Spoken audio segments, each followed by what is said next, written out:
very strict lockdown orders here in the state of New York, to say the very least.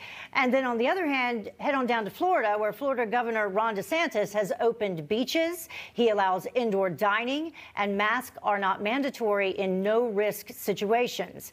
Florida's population is greater than New York's, yet they have reported less COVID cases and less deaths.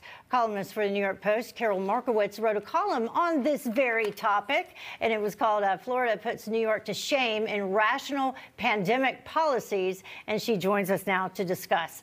Thank you so much for stopping by and joining us today. Karol, you actually headed down to Florida for a period of time. Then you came back to New York, and you said the difference is drastic. Yeah, the governor of Florida trusts the people. And so you see a marked difference in the way COVID is treated. It's not a scary, apocalyptic world down there. It's just regular life going on, but you take all the precautions and you wear your mask and you social distance and you try very hard not to get it, but you live your life. Talk about the effect on the economies as well, Karol.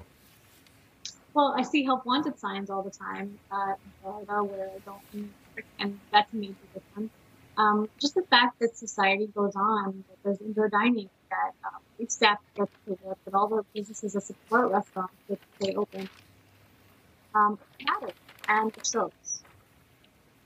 Yeah, we're having some issues with your audio right now, but I know some of the other things you talked about is when you look specifically at the number of cases and when you're of COVID. Yeah, when your article came out, Florida had a little over 15,000 new cases, and then New York, which has a lower population, had at that time on that day over 17,000 new cases.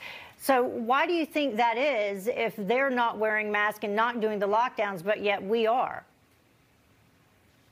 Well, I think it just goes to show that the lockdowns are ineffective. I think it doesn't matter that you closed indoor dining when it's only 1.4% of cases, and that's according to Governor Cuomo.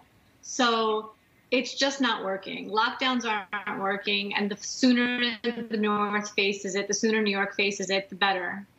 And do you think the people of Florida and the people of New York have different attitudes about it? And do you think it's connected to what their governors decided and whether that's politically oriented? In other words, we've got a blue state, we've got a red state. Right. It absolutely has some of that. I think the media adoration for Governor Cuomo has also given him a real honeymoon period where he gets very little pushback from the media. In fact, I mean, he was famously interviewed by his brother over and over again during the height of the pandemic. I mean, my brother would give me good interviews too. And so you have a difference where the people just don't really get to see what the actual, they don't get to see him under pressure. They don't get to see him answering real questions. Yeah. Well, Karol, thank you so much for joining us. We appreciate it. We're going to cut it a little bit short just because of the audio issues, but a great article, and everyone should check it out on the New York Post. Thank you. Yeah, it really is crazy, the difference when you leave one of those states and you come back to this state. Oh, I know. We lived in Tennessee, and Tennessee is generally open. Schools are generally open. Every now and then they have to close up a little bit, but then they reopen. And now we've moved to Virginia. Everything's shut down. And it's completely different environment.